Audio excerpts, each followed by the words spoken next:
Now, from Wish TV, this is The Zone Extra, presented by Franciscan Health Sports Medicine. Coming up tonight, as the school year comes to an end, we wrap things up with the commissioner of the IHSAA. Plus, Center Grove looks to defend its boys golf state title. It would mean a lot to me and to the rest of the team that, if we went back to back. And we go one-on-one with the outgoing executive director of the Indiana Basketball Hall of Fame. The season finale of The Zone Extra starts now. Hi, everybody. Good evening to you, and welcome to The Zone Extra finale. Oh, say it ain't so. I'm Anthony Calhoun. What a show, though, folks, we have for you tonight. As the 2021-22 school year comes to an end, we go one-on-one with the commissioner of the IHSAA, Paul Neidig, is here for a great chat with the commish. Plus, for the last 13 years, he's been the executive director of the Indiana Basketball Hall of Fame in Newcastle. Our Olivia Ray is joined by Chris May for outstanding conversation. And as we wrap up this year, we look back at some of our favorite Zone Extra top plays. Stick around for that. But first things first, we are just over a week away from the start of the IHSA Boys Golf Tournament. Last year's state finals, I tell you, delivered a thriller that came down to the final hole with Center Grove beating Garin Catholic by a single shot. This year, the Trojans have another great squad ranked among the best in the state, but there are several other schools also eyeing the 2022 title. So how much importance are the Trojans putting on a possible repeat? It would mean a lot to me and to the rest of the team that, if we went back to back, I've kind of already left my legacy with last year's season, but to be able to do back to back would be very special. One thing we've kind of stuck by this year is not going back to back, but more of reproving ourselves because, we got a new team. Everyone else kind of lost guys in the state. So more of just reproving ourselves this year and just seeing what we can do and doing the best we can. We have a couple great seniors that are stepping up, and we have a couple great freshmen that are filling in spots needed. It's been a season of gaining a lot of experience. We're actually quite youthful and young as far as our 3 through 5, 3 through 6 players. So we're just gaining confidence, building experience, trying to get better and better day by day, and we're starting to fine tune, and things are getting better. We're ready to hit our groove at the right time as we get ready to start the postseason. All right, so good luck to the Trojans. They try to make a repeat here in boys golf. Okay, moving to baseball tonight. Indianapolis and the IHSAA Baseball State Finals go hand in hand. You know the deal. Over the past 5 decades, a state champion was crowned at a venue outside of the Circle City just 4 times. Between Old Bush Stadium and the award-winning Victory Field, the biggest stage in high school baseball carries forward a special partnership with Indy. During the summer of 1967, the IHSAA's first baseball state championship program wasn't much more than a scorecard. Over a half century later, the tradition of the state finals continued to grow. Arguably, the most impressive individual state finals performance in Indy, Cathedral's future MLB pitcher Dylan Peters' 16 strikeout performance in the 2010 4A title game. This June, the drama returns to Victory Field once again as the biggest games resume on this diamond. It's very important for us. Being in the capital city, we want all eyes in the high school baseball community to be on Victory Field and Indianapolis.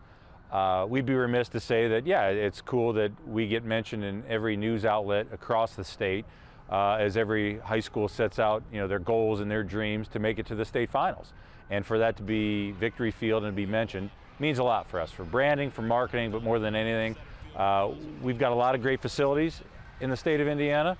We think Victory Field's the best. Just when you walk out of the dugout tunnel on the way, the skyline opens up and the field, it's certainly going to be the best field that they play on. There's a lot of great high school fields in the state, but from a natural grass perspective, it's as good as you're going to get. And just creates those awesome memories. And like I said earlier, it's the end all be all. It's their goal, and for it to be Victory Field mentioned in that is really cool. He's right about that. Nothing like Victory Field, a great opportunity for those student athletes in the IHSAA. All right, time for a break. But we have much more ahead here tonight on the finale of the Zone Extra. Up next, our final talk here, if you will, with the man himself, the commissioner of the IHSAA, Paul Neidig. He's here tonight. We'll talk to him live coming up. And still ahead, it's an incredible place in Newcastle for anyone who loves basketball in this state. We catch up with Chris May of the Indiana Basketball Hall of Fame. That's coming up here on the Zone Extra. This is the Zone Extra, presented by Franciscan Health Sports Medicine. The Coach's Corner, presented by Junk King. All right, we're back here on the Zone Extra, everybody. Anthony Calhoun here with you, the season finale of the Zone Extra. As we approach the end of the 2021-22 season, who better to bring on, once again, the man in charge? It's our pleasure to welcome to the Zone Extra, a familiar face. You all know the face here, the commissioner of the IHSAA, Paul Neidig. Thank you so much for joining us here on the final edition of the year for the Zone Extra. And, you know, as I told you from day one, when we first began this show a couple years ago, we wanted to do this show to highlight not just the common sports. You think about basketball and football and volleyball and things like that, but we want to show all types of sports. And this time last year was a little different story about, how far could we go trying to deal with the pandemic. But this past year, what a year it was indeed. I know you got to be really kind of overjoyed, I would say, to see these student athletes back on the field, on the court, and getting a chance to play a sports that they love, right? Certainly, and it's another year. And it's so important for student athletes to be able to put on the jersey that has their high school's name on it. And you can only do that for such a short period of time in your life. And to be able to do that, and then the growth that comes with that. You learn to perform in front of people and crowds and tough situations and adversity and things that you learn on the field take you through the rest of your life. And we're so happy to be able to get back and crowds are back, students are back, everybody's playing. We're playing ball in Indiana. I love it. And some exciting news for some programs as well. Let's talk first about the girls wrestling. How about that? And also the boys volleyball under the emerging sport process. Explain that to the folks at home, what that means. But if you ask the folks who participate in those sports, they'll say, hey, this is great news, right? Well, and certainly volleyball players, boy volleyball players and girls wrestlers, that's emerging. We've been here a long time. It's about time. But we wanted to set up a process to where we could work with sports, specifically this time boys volleyball, girls wrestling, and allow them to grow, allow more students to participate, give them a platform to do. And certainly the girls wrestling, the girls wrestlers have performed well for many years. We've had Olympians from Indiana, and this year we had 2 girls that make it all the way to the state finals round. Wow. So the quality of wrestling is there for girls. Now we need to grow the numbers so we can really see a state tournament and the girls can shine. And the same with boys volleyball. It's a great sport. It's going to be offered in a different time of the year. It'll be spring. Gyms are available. Again, we want to give kids an opportunity to put that jersey on. So that's good news there. Are there any other sports that can, get in line here that can possibly have the opportunity to have that future as well when it comes to these sports, when it comes to IHSAA? Certainly we anticipate other sports to come before our board of directors, our executive committee, and make presentations to be considered as emerging in the future. And I anticipate there may be a few more in the future. But right now, we're going to focus on boys volleyball and girls wrestling. All right, so I know you've been very busy, especially when it comes to the enrollment numbers and classification as well for the next 2 years. I know COVID kind of put a setback here, but explain to us the process of that right now. How are things going there? Well, every 2 years, normally, we look at the school's enrollment size and then the reclassification, and we'll just speak to 4A right now. We'll divide those up into 4 equal classes, and then after we've been able to do that, then we have committees come in of people from schools from out the state of Indiana, and they look at sectional alignments, and they're either aligning 4, 5, 6, sometimes 8 teams in the sectional to find out geographically what's the best place. But every time we do this, there's teams that have moved up or teams that have moved down. There's a new twist, and certainly people are happy to be a new sectional, but one thing we do know from doing this many times, everybody in the state can draw a sectional that benefits their school the most. So you're lying about that. As far as was it tough trying to put the numbers together, knowing, there's been just the fact we dealt with the pandemic and just, trying to figure out these numbers for these students who are not in school or who took some time off because of COVID? And Yeah, it was, and we took a real hard look at the numbers last year. Yeah. And we saw significant movements in numbers that weren't traditional in nature. And we knew a lot of that was because students were attending virtually or maybe through homeschool. So we elected to pause that process for a year. And we brought it back this year. Then we saw more traditional movement within our schools. So then we decided it was a good time to go ahead and reclassify, and that's what we've done. So we're through that process now, and we'll have these classifications for the next 2 years. I know the IHSA did a review of gymnastics. So where do we stand right now when it comes to that sport? Well, certainly every time we have a school with a number of schools participating in a sport that's below a certain number, we have to review it annually. And gymnastics is still in great shape.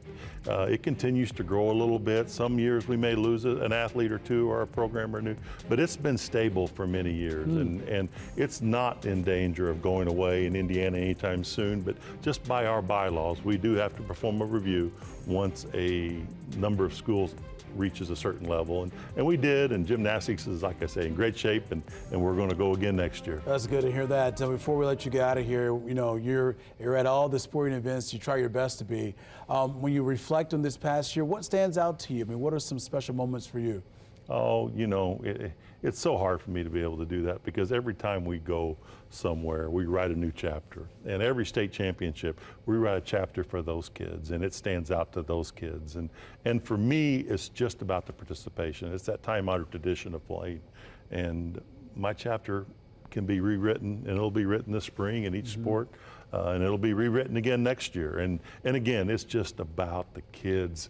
The student athletes and the growth opportunity they have in an education-based system. And you know what? We don't have that much time to take a little break because you know what? Before you know it, the fall calendar will be here and we're back to work again. You take a look at some of the sports that are coming your way there. And of course, we focus in as well on football, especially here at Wish TV, the zone, high school football. Had such a great year last year, and we're looking forward again this year coming up in the fall. And I know you are too. There's always a good time when we get set for the fall, right? It is. And Anthony, thank you to the Zone and the Zone Extra for everything you do to highlight student athletes in our state. It's one of the special things about Indiana, and this show does it right. I appreciate it. We enjoy, as I said, it's always my favorite segment, having the commissioner on here, seeing what he's up to week in and week out. We appreciate you being with us, and have a great summer, my friend, and we'll see you back here next year as well as we talk more IHSA material. Okay? I look forward to it. All right, great seeing you as always. All right, time for a break. Still ahead. Much more ahead tonight here on the Zone Extra. Up next are Olivia Ray. She's going to go one-on-one with the longtime executive director of the Indiana Basketball Hall of Fame. You don't want to miss that. Plus, we look back at some of our top plays of the season. It's all on the way here on the Zone Extra. This is the Zone Extra, presented by Franciscan Health Sports Medicine. We're back here on the Zone Extra. Anthony Calhoun here with you tonight. If you love basketball, folks, in the Hoosier State, one of the great places you want to check out is in Henry County. For more, we head over to Olivia Ray with a special guest. Hey, Olivia. Thanks a lot, AC. Now, since 2009, he has been the executive director of the Indiana Basketball Hall of Fame and its 14,000 square foot museum in Newcastle. But after nearly 13 years on the job, last month, he announced that he will be stepping down. So we now want to welcome to the Zone Extra, Mr. Chris May. First of all, we want to congratulate you on everything that you've done over the last decade plus and pushing the Indiana Basketball Hall of Fame forward. And then we want to ask you why now was the right time. Why did you feel comfortable handing over the reins, and what's next for you? Yeah, hi, Olivia. Thanks. It's been a great team effort here in Newcastle and with our organization that's literally all around the country. You know, so many pinch me moments, so many folks I've gotten to work with that, you know, as a kid, you never would have dreamt you would get to know, let alone work with. But, you know, basketball in Indiana is a special, special deal. And this has been a great opportunity for me. But I've just, you know, I just reached a point where I think it's time for someone else's perspective. With some fresh, new energy coming in from the outside is good for the organization. And for me personally, I've got some other things that I want to do with my professional time and career. And I felt really good coming through the pandemic. We had a significant renovation in 2021 and getting all of our events and operations back into their normal calendar, that the timing was right for me and the timing will be right for the Hall of Fame. All right, well, we cannot wait to see what is next for you, and congratulations on everything you have accomplished. Now, I do want to get your perspective on some things, though, because there are thousands of relics that reside in Newcastle, of course, but they're all there to help tell the story of a state that's known for its rich basketball history. I want to know about a couple of your favorite stories or moments from your tenure as director. Yeah, it's impossible to narrow it down to to names or dates or events or specifics, but certainly some stand out. And early on in my first few weeks on this job in 2009, I got a call from Tom Carnegie, who was a co-founder of the Indiana Basketball Hall of Fame back in the 1960s. That's, of course, that literally gave me goosebumps when I'm in my 20s at that time, and he calls and wants to know what's going on and wants to get to know me. That was mind blowing. And then a couple of years ago, actually during the pandemic, I got a call that said that Bob Knight wanted to come visit the museum, and so we made those arrangements. And so Bob Hamill, Bob Knight, and myself spent I think about an hour and a half walking around the facility and talking and telling stories and relaying memories and those sorts of things. And again, as somebody who grows up in a basketball crazy state, as a basketball crazy kid, those are a couple of memories that are going to always stay with me. I would have loved to have been a fly on the wall for that Bob and Bob tour of the facility. Now, I also need to know about the secret room and maybe the top piece or artifact that stands out among others, because we do know there's a secret room in the Hall of Fame. Yeah, so I've told folks who visit the museum, what you see on display on any given day is really only probably about 15 to 20% of our collection. And we keep everything else stored on site. So I tell people, there's so many cool things that we rotate items in and out of exhibit, but there are just so many unbelievable artifacts that we have here. One that always stands out to me is that we have one of the 1954 Milan state championship rings. It belonged to the gentleman who was the principal in 1954. He ended up moving out of state and didn't feel like he had a need to hang on to it personally. And so it's in our collection. And seeing Bobby Plump and Ray Kraft and all those teammates from Milan, how much they enjoy wearing their rings, and knowing one that we have here is pretty cool. All right, Chris. Well, we are wishing you the best on your future endeavors. We love picking your brain because I know I could talk to you for hours about Hoosier hoops. But again, thank you for all of the work you did for basketball in our state. Again, thank you to Chris May. Now let's head back to AC. All right, Olivia, man, great job right there. A lot of fun there. Thanks to Olivia and Chris. Time now for a break, but more still to come your way tonight on the Zone Extra. Up next, we take a look at some of our plays of the year. Stick and stay. This is the Zone Extra, presented by Franciscan Health Sports Medicine. Back here on the Zone Extra, one of our favorite parts of covering high school sports is the passion of the players and the fans. The spirit we see is incredible, and each fall we award the prestigious Zone banner. Congratulations once again to the Cathedral Fighting Irish, who earned the 2021 Zone Championship banner. We're always looking for a great school spirit, and keep showing us why your school has the best spirit. And we can't wait for the brand new Battle for the Zone banner competition. It returns coming up in August, so let's have some fun, folks. All right, it's our final show of the season, so instead of a play of the week, we're going to have a little fun here and look back at some of the favorite plays of the entire year here on the Zone Extra. Here we go, our first play. How about this right here?